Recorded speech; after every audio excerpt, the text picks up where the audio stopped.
Hello, everybody. Welcome to the Infrastructure Breakfast, the first one of our monthly editions. So today we'll discuss about sustainable and inclusive urban areas for 2050 with two of our experts, Sadie Morgan, founder, director of dRMM, Infrastructure Breakfast, and founder of Quality of Life Foundation. She's here as part of the National Infrastructure Commission. We have also Sebastien Fraisse, CEO of Indigo, the parking infrastructure. So we aim to have an open discussion today. Please do not hesitate to send questions on our YouTube channel. We're more than happy to discuss about your point of view or comments and to share ideas. The idea today is to have 8 minutes for each of the speakers and then followed by a question and answer on our side. Like I said, it's a monthly event, so stay tuned for the coming ones, end of February. So we'll begin today with Sadie.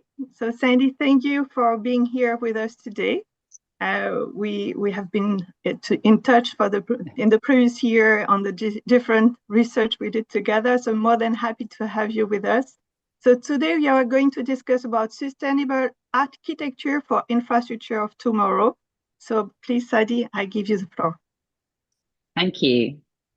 Thank you very much. And thank you again for everybody inviting me here and allowing me to talk through a couple of the projects. I'm going to give you a very quick overview of, I guess, where I come from, my passion and interest. I'm an architect. I set up a practice a long time ago, but since the last 30 years, I have been also working in advocacy and teaching, and I now advise government on a number of infrastructure projects and housing projects. And I think if there's anything that I've learned from the beginning of my career is that actually just making a building doesn't really necessarily give you the opportunity to make significant change. And so as I said, from a very early on, I've been very, very interested in seeing how we can build more sustainably and really have sort of place-based growth to ensure our economy is sound in the future. But one of the most important things, I think, is to ensure that we build responsibly and also we build a built environment that improves people's quality of life. So 5 years ago, I set up the Quality of Life Foundation, which is really shaped by evidence and feedback. I think it's incredibly important that we make sure that when we make statements, we're doing so on the back of really significant and thoughtful and rigorous research. The foundation does a number of things, but really what it is trying to do is a very active, participatory-led, people-led research, which really aims to ensure that the built environment, as I said before, is committed to improving people's quality of life. But today I want to talk as a National Infrastructure Commissioner. The National Infrastructure Commission opines and advises government on between 1.1 and 1.2% of GDP in order to try to encourage a long-term strategy into our infrastructure. We published our first infrastructure assessment in 2018, and we have recently in 2013 published our second national infrastructure assessment. And I think for me, if I look back over the work that we've done, the question that has been asked of us is how as a nation can we be best placed to make the right choices for new infrastructure to ensure continued prosperity, competitiveness and general well-being in the face of significant challenges, such as those from climate change and population growth. And I think it's those 5 words that have really, kind of landed with me. Because as an architect, I think that one of the things that I can do is to sort of connect people and as I said, the research that I've been doing at Quality of Life, the foundation, and offer an alternative human perspective to that of pure economics, one that actually connects the vision and financial arguments to the people and places on the ground. And it's that ability, I think, of connecting the dots to see things spatially that is really of use. And I think if we think more about how we're going to deliver cities of the future, we have to understand that we need tailored local plans that really reflect our towns, our suburban centres. And we have to understand they're very different to each other. They have different geographies, histories, challenges and opportunities. So how do we ensure, with all of those challenges that we face from infrastructure, the need of infrastructure, as well as good place-based growth, that we connect all of those together? I think it's around maps. And I think that one of the things that one does as an architect is see things as a plan. And you'd be very surprised to know that actually that's one thing that's significantly lacking, I think, in our systems thinking. So we need to actually have that spatial plan, have those spatial strategies. And I want to talk to you a little bit about a project that we ran around Cambridge and Oxford and Milton Keynes. So this was one of our first ever projects that we ran. Cambridge, Milton Keynes and Oxford are among the UK's most successful and fast-growing cities, but their success isn't guaranteed because we need to ensure that we are building homes for those people who live and work there. And we have to think also about how we unlock the conundrum of ensuring that we have the infrastructure, the social infrastructure and the physical infrastructure to allow that to happen in one of the most beautiful places in the UK. And so who was it who helped to unlock that original thinking? Well, it was through rigorous research and thoughtful mapping that showed, if well designed, making efficient use of the infrastructure, densifying in a sympathetic but strategic way, while still protecting the natural capital, we were able to show that we could produce twice the number of homes that we previously thought. And I tell you what, the politicians really woke up at that point. Why? Because we showed that by systematically and strategically planning, we could deliver those homes, and that really meant a huge amount. It meant unlocking the potential of the area, generating 1.1 million new jobs, increasing GVA from 90 to 265 billion in a year. All good, you might think, excellent work. But when you're trying to achieve high housing numbers, our focus has to be on quality as well as quantity. And above all, we must never forget that houses are homes, and homes make a community, and communities make a place, because if you don't, then the result is this. And this is urban sprawl. This is badly connected, car-dominated, out-of-town urban sprawl, and that is not what we want when we're looking to increase our housing numbers, and densify those areas that we need to in order to create, as I said, place-based growth. It is possible. It is absolutely possible to create communities from scratch, but it's a big ask and almost impossible to achieve, as you know, without immediate effect. And the infrastructure has to be right from the start, with a flexibility to allow for the expected and, more importantly, the unexpected. But it doesn't have to be, we can produce and deliver great places, great cities for the future. But in order to do this, I think we have to embed thoughtful design into the culture of infrastructure planning to help achieve that end result, and in order that it looks good and works well. And I think architects can help to achieve that.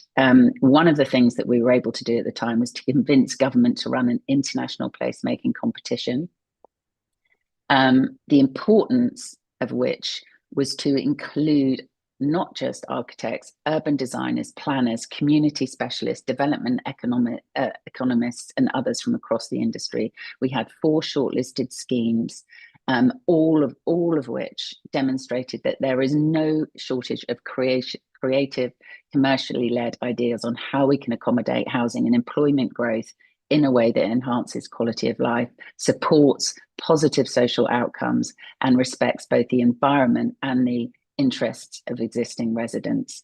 It also shows, I think, that when architects and their teams put forward a coordinated vision for what our built environment can look like, supported by those strong economic arguments with a compelling case for a return on investment, you're more likely to get community buy-in.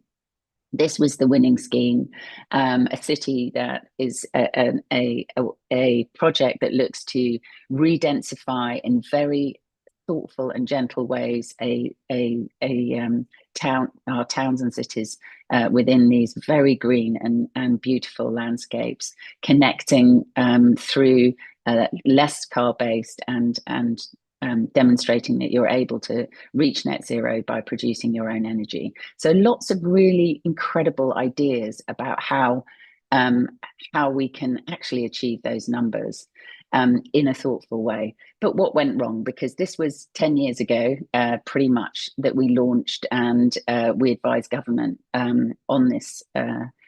On these opportunities. Well, what went wrong was many things. What went wrong was the fact that there wasn't the right infrastructure to allow that growth. There was no water. Cambridge has a scarcity. It's one of the driest places in the UK. The Environment Agency would not allow those houses to be built because they simply didn't have enough water. Transport mobility was incredibly poor. You have to come back to London in order to go from one city to another. It really doesn't make sense if you're trying to build the next Silicon Valley, which is exactly what the UK wants to do in this particular area. And the affordability, there aren't enough homes, as I said before, to allow not just the incredible scientists that work in Cambridge and Oxford, but those who are supporting them in their work. So yesterday, this is why I'm talking to you, because yesterday, you may know, our Chancellor, Rachel Reeves, gave a very big speech around the growth, how to grow our economy, a number of things that she announced, mainly big investment in the roads and infrastructure, big investment in the water and reservoirs around Cambridge and the UK, and a really big focus on trying to ensure that we are building sustainably and with quality. And I think that if you stand back and you think hard about how collectively we have gone through a very long process of convincing, talking about how to ensure that we can build cities of the future in a way that is connected, improves people's quality of life, is net zero, and has a long-term sustainable vision, then that has to be a good thing. And it can only be done, I think, with long-term strategic plans that overlay the need for social, economic infrastructure with homes, and allows us to build those communities that are fit for purpose for 2050 and beyond. Thank you very much. Thank you, Sadie. It's extremely interesting.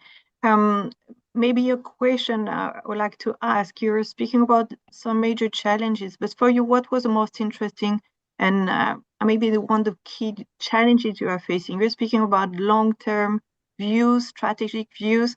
How can you tackle those kind of issues?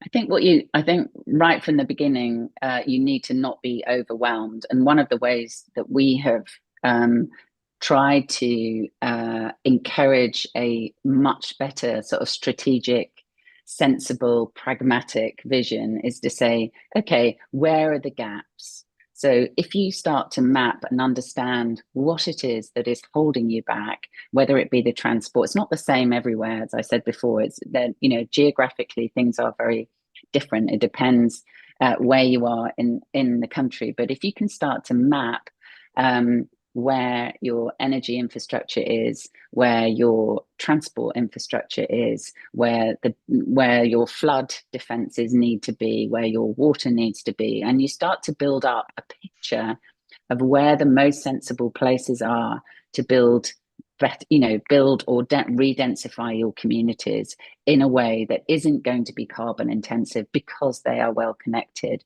So what happens in the UK is that you have, as I said, this urban sprawl where developers are just building out without really thinking how to connect them back into existing infrastructure and to ensure that we are, we're not building for the sake of building, but we're doing so in a much more kind of thoughtful and coordinated way. Can you say if there is, we see digitalization is a big thing also. Do you see any technology that could be influencing the new paradigms of sustainable infrastructure and architecture? Any specific ones that could pave the way? Yes, we're doing a lot of, so we've set up the Geospatial Commission in the UK, which is setting a nationwide digital map of all of our infrastructure. It's not been easy because, of course, lots of people do not want to share their data. So there's been a huge amounts of challenges and also huge security risks, of course, when you lay out all of your national infrastructure. But it is something that's happening because the land use across the UK is so important. We don't want to be building 25 solar farms all next to each other. We need to really start thinking about where are we building our infrastructure that engages and enables that place-based growth. In London, they've set up a digital map of all the underground infrastructure from our electricity to our telecoms, in order that we don't dig up the road 2 or 3 times in order to over a kind of few-month period. So lots of, I think, opportunities to ensure that if we have that great, if we have the understanding of what is either across the country nationwide or specifically in cities like London, we can start to make really sensible strategic decisions, and we can say, actually, if we're going to dig up the road to change the water main, why don't we do this? Why at the same time don't we see and connect the digital infrastructure we need, or the or the electricity connections that are needed? So having the data, I think, in a digital form allows us much more quickly to make those decisions and do so in a much better and coordinated way.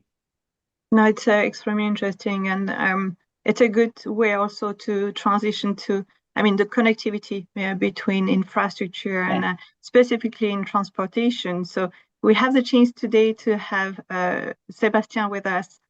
Sebastien, you're going to speak about the future of car parks as a landmark for urban mobility infrastructure. And very interesting to have your vision also on the future of transportation in cities in particular, in the light of the current and future challenges. We speak a lot digitalization, but so climate change. Sadie was touching base on this urbanization, which is growing, the demographic challenges and changes, and how do you face it as in the car park industry in terms of business model, how things are impacted on your side? Yes, thank you, Gwen, and good morning, everyone. It's true that the moment is, I would say, particular and probably historical in terms of new trends and the way we have to face that and to make our model evolve, for sure, for many years now. I will try in a few minutes to give you a view on how current urban developments and trends have consequences on our approach as a specialist of parking, as you said, and how we seek to contribute to these movements and to support these cities in transformation. The context of mobilities in cities, as you mentioned, is well known. We are talking about climate change. We are thinking about energy transition, and these are leading to new constraints in terms of urban mobility. But they are not the only topics, and I think it's an important point to emphasize. Additionally, we also see that globally, I would say citizens are not only in very big cities, are now expecting a new quality of life a new quality of urban life, I would even say. And so even in the cities where the car, for example, is not questioned as the main means of transportation, its place in the urban space must be reviewed quite everywhere. And so finally, the objectives are the same everywhere, even if, of course, the solution you have to deploy or you can deploy are very different from a city to another one or from a country to another one, as we are an operator operating in 10 different countries, and especially in France, but for example, in Brazil, and you can imagine that the situation is very different. These objectives are, of course, to reduce pollution related to a public health challenge. And the second objective is to transform the city by reducing the surface space dedicated to cars in order to deploy what we could present as more interesting functions, urban functions, with a higher added value for quality of life. I'm thinking about terraces, bicycle lanes, gardens, square, etc. So I think that everybody perfectly see what I mean. And it's not just I would say, big cities topic and challenge. It's not just a Paris city questioning. It's quite everywhere. And therefore, the solution and tools which are deployed to meet these objectives are, for example, deployment of low emission zones and limited traffic zone to limit access to a part of the city, with some social risk or debates around the social impact of this kind of measure, about a potential social discrimination. It is especially the case in France. The other countries in Europe are more advanced on this topic. Second point, of course, the electric vehicle penetration, which is ongoing, especially in Europe, for sure. Third topic, the encouragement to the use of soft modes as bicycles, which is probably the most impacting and visible change of these recent years in terms of urban mobility, for sure, and especially since the COVID period. And of course, the encouragement to a greater use of public transportation. It's more classical, but there is realistically a problem of offer in most of the cities, except in a few ones with a high density of current public transportation solution. Of course, I'm thinking about Paris or London cities. And we know that the cost to implement new efficient solution is very high and often, I would say, unreachable. And so finally, the idea that the individual vehicle will keep a significant modal share, at least in many cities, is a reality, but this share must be both limited, under control, and of course, decarbonized. And the pressure is very different according to the size of the city and the reality of alternative solutions. And so the concept of multimodality is also in progress. And with the constraint of access to the city center, the idea is increasing that you're going to have to switch from a car to a metro or bus, or now even a bike. The subject is not new, but for a long time it was, I would say, limited to the famous park and ride parking lots in the suburbs and along the public transport lines. This approach now of multimodality or intermodality is tending to look for solutions closer to the center, with a link not just between the private vehicle and the public transportation solutions as classically, but also between the private vehicle and soft modes, mainly bike sharing solutions or private bike. In this context, data is a key point, not only because it helps to first better understand behaviors, to assess policies, but also because it can be used into digital solutions that can simplify, support, and modify behaviors. For instance, if we need to control more and more access by car to the city center, it means ride controls. It means, of course, digitalization, which must facilitate customer journey and rights management. Another trend we have to take into consideration, the car sharing solutions, the way we can facilitate the connection between this solution and the other mobilities, or simply we can contribute to the charging of these EV solutions. And finally, car parks will be the necessary EV charging hub in city center. Another current discussion I would like to mention, of course, and the debate is what we call the single mobility ticket, or the way users could buy a single ticket for a multimodal journey. Car, therefore car park, then bike or train, then another solution, etc. Behind this, there is another debate, the debate about the mass opportunity, mass meaning mobility as a service, a kind of huge and unique database for mobility solution at the city scale. There are still very vague concepts that come up against the de facto complexity of the technical and governance ecosystem of the transportation world. So for the moment, I would say it's studies, but not realities. And finally, a point of attention, I would like to emphasize the concern of transport and routing for goods. I'm thinking about the last mile logistic issue we have to solve in cities, as delivering of goods is an increasing source of many inconvenience and disruption to traffic flow, including bus and bicycle lanes, for example. And I think everybody perfectly see what I mean. One figure to illustrate the challenge, 200,000, it's the number of parcels delivered every day in the city of Paris. So how can we do in a relevant and consistent way, considering the current constraints and urban context I presented? We have also ideas and work on projects for that. And to illustrate, we are currently working on 3 projects within the city of Paris to open 20,000 square meters of urban logistic spaces with an access developed for trucks, as it may be very efficient solutions and for us, for sure, it's a key aspect of our development in the coming years.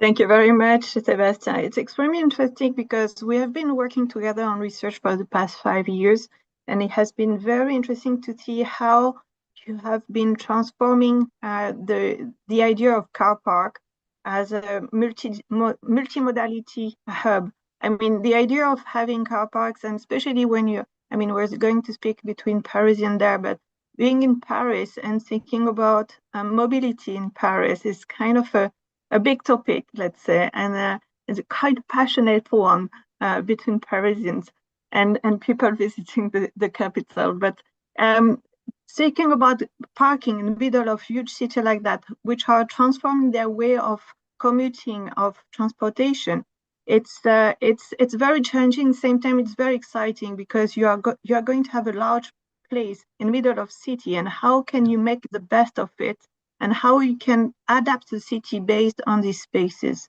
And I believe you did it very well. So very interesting to have your ideas. Maybe if you have any, maybe one example of project that you would like to showcase that you believe has been a successful transformation as a multidimensional, sustainable and resilient mobility asset, what would it be? It's true that, as you mentioned, our conviction is that the underground car parks, existing ones, are key assets and key infrastructure assets because they offer in the heart of the cities and as close as possible to the needs, finally. They offer surfaces that may be available while you clearly don't have the same on the surface or in buildings. And so we can implement on these surfaces key functions and services for the city in these car parks. And you're right that it's the topic on which we are working a lot for many years. And we clearly felt a few years ago that this trend was clearly now becoming very, very concrete. And in terms of mobilities, I would say 5 years ago, I would have never believed that we would be able to accommodate so many bikes in our car parks in Paris, because it was, in terms of customer journey, it was, and we were wrong, and we have to confess it, it was considered as impossible to imagine that the bikers will never accept to park their bike in our car parks. But finally, and especially after COVID, we saw that the number of bikes was strongly increasing, that it was not possible any longer to park these car parks on surface. And so we deployed a lot of services around these bike services. And so with, of course, bike park we call the cyclopark, with services, specific services related to bike. and it is a great success, and it is clearly now the main topic of discussion we have with the city of Paris, and we are thinking when we have to think about a refurbishment project for a car park, we first imagine the way we can facilitate as strong as possible the customer journey for bikers. And so it's very impressive in terms of move in only a few years. Another clear topic for us, it's the last mile logistic platform and the way we can finally deploy in our car parks new urban functions. And the same, finally, 10 years ago, we had these ideas in mind, but it was quite impossible to deploy because the first discussions with logistic operators was finally concluded that it was not relevant, it was not possible for them to operate in these constraints because, yes, a car park is also a set of constraints with, for example, eight underselling, which is not the same that we have in some warehouse in suburbs, so it's for sure. But 10 years ago, things are evolving a lot, and we are now working on 3 projects, as I mentioned, with a total of 20,000 square meters of operations we will be able to open soon in 25 and 26. And finally, with huge works to accommodate these new activities, and especially being able to accept the access for trucks, which is a key point in terms of efficiency.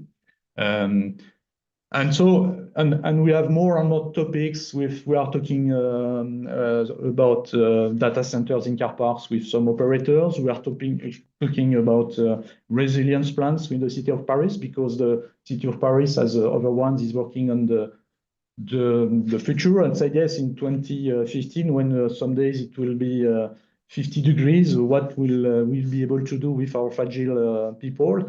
Can we consider car parks as possible refuges, I would say?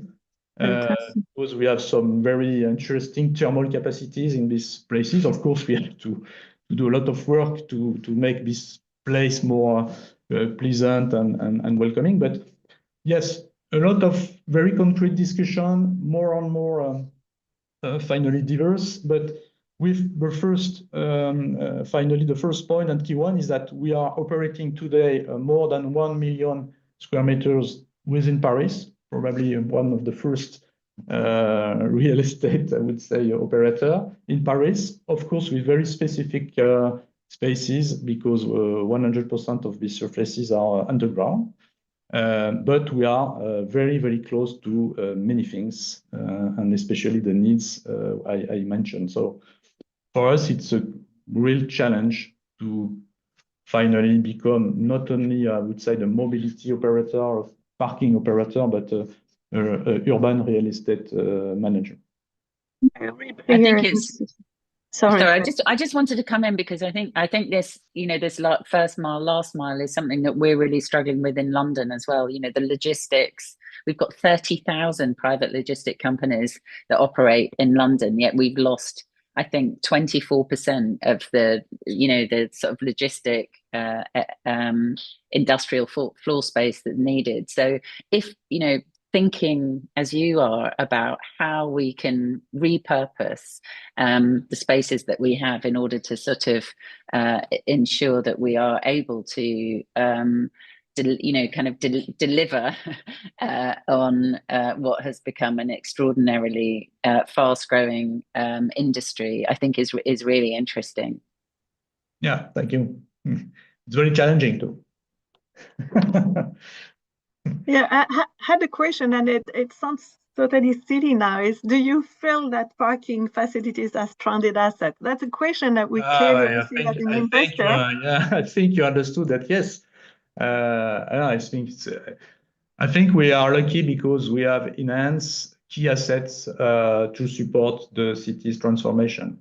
Of course, it will not be easy. As I mentioned, a lot of constraints, not only technical. We have also I would say the legal constraints or administrative constraints and because the regulations, we have to reconcile different regulations. Of course, our car parks at the beginning and when they were designed, it's very specific regulation. Now we want to implement in these same car parks new activities, new functions, new operations, and of course it's a challenge, technical one, but it's an administrative and regulatory challenge because we have to reconcile different regulations. So we work a lot with administrations, we work a lot with firemen, for example, because fire safety is a key element in our approach concerning underground activities and infrastructure.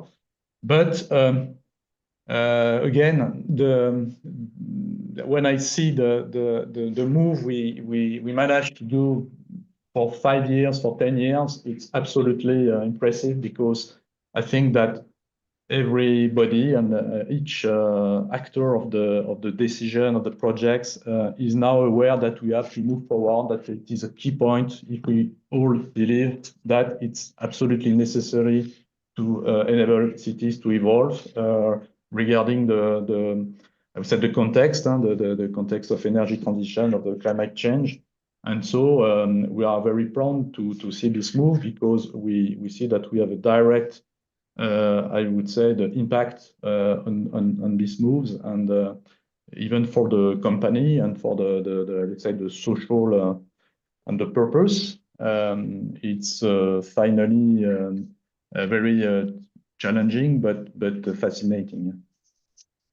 Yeah, and it's a great example, and I'm very happy to showcase it each time that people are asking me about the value added of extra financial data. And let's be pragmatic and see how our assets are evolving and your capacity of adaptation, and to create business out of this adaptation. And I said, I mean, it could be really straightforward to say that mobility, some part of it is stranded asset, but with, I would say, passionate people and visionaries operators, you bring much more value to your asset than if you were staying at the first stage. So it's extremely interesting to see how the business is taking forward those concepts and those transformations to bring more value to the asset on the ground. Maybe a cross question between you two, Sebastien and Sadie. How is the collaboration between the infra operators, architects, urban planners, mobility providers in the design? And do you cross each other? How you align your views?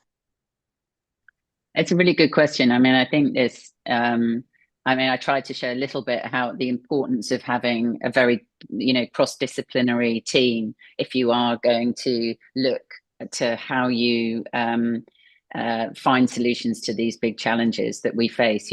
We can't, architects can't operate on their own, developers can't operate on their own, providers can't operate on their own. We have to all understand what it is that challenges we're facing, whether it be, fire regulation, adaptability and so forth. And I think we can learn a lot from the way in which operators such as Sebastien are rethinking their assets, and that can also help us to think about how we design in the future in a way that isn't, allows for that level of flexibility. I mean, in a way, car parks are perfect. They have big spans. They have good, apart from the head height, there's a lot that can be done in terms of reusing their structure.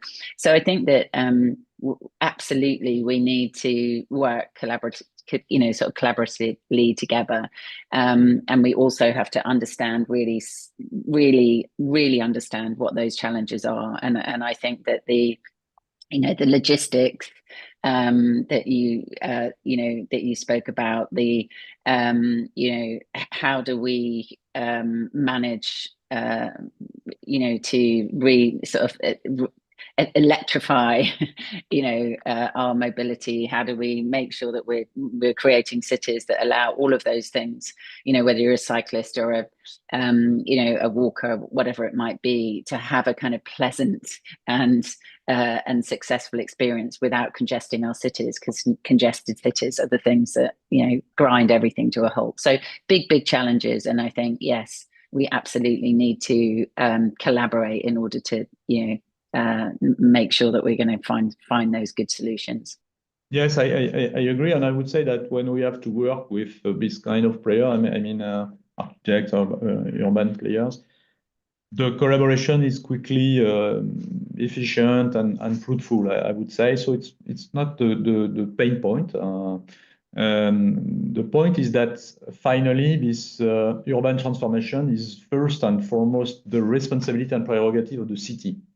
And the city has to organize these collaborations, has to mobilize all our expertise and at the right moment. It's not so easy, and especially I would say, in a public procurement rules spirit, when we have to face two, I would say, top-down specifications, for example, and so it's very difficult for us to implement our I would say new knowledge and expertise when we have to face specification which are more or less the same than 15 years ago. And so it's too late at the end, because when we are talking about, for example, last mile logistic solutions, it's obviously we have to I would say, to manage this topic at the city level. When and where do we need solutions and platforms? It cannot be just an addition of private, I would say, initiatives and projects. And so, yes, I think that the main points can be very different from a country to another one, because we have some different cultural and administrative realities. But especially in France, I think that the key point is that the way the city will take this topic in hands, and the way they will be able to mobilize the different expertise at the right moment, it means upstream. And it's very far in many cases from the culture and I would say the habits and the rules. And so perhaps we will need together to change some elements, but when we are in this context in terms of collaboration, it is always very fruitful, I think, because the moment the other players don't see us just as working operator, but understand that we are much more than that, then we can be very efficient together. Yeah, very key assets, and we'll do a deep dive into interconnectivities between infrastructures and how we plan together, and we have to anyway as a strategic move to have a sustainable future and to face those different transition and the growing urbanization. Thank you very much for being here today. It was very interesting once again to listen to you two. And thank you for the people who are on the direct live on our channel, on YouTube channel. This is recorded, so we'll put this this event on our LinkedIn page. Please follow us on LinkedIn. More than happy to share the different views that are coming up, and the deep dive once again of those questions of urbanization and infrastructure of tomorrow. It's always a pleasure. Please join us also as members if you want to share your ideas, if you want to discuss with our expert or bring your own. It's the idea is to have a platform to discuss together between all stakeholders in the infrastructure sectors to make it happen and to push the best practices forward. So once again, thank you very much, and speak to you again. We'll be again live in 1 month. So 27th of February, we tend to have those live events every last Thursday of the month. It's the Infrastructure Breakfast. Thank you very much to everyone. Thank you. Bye. Thank Bye. you.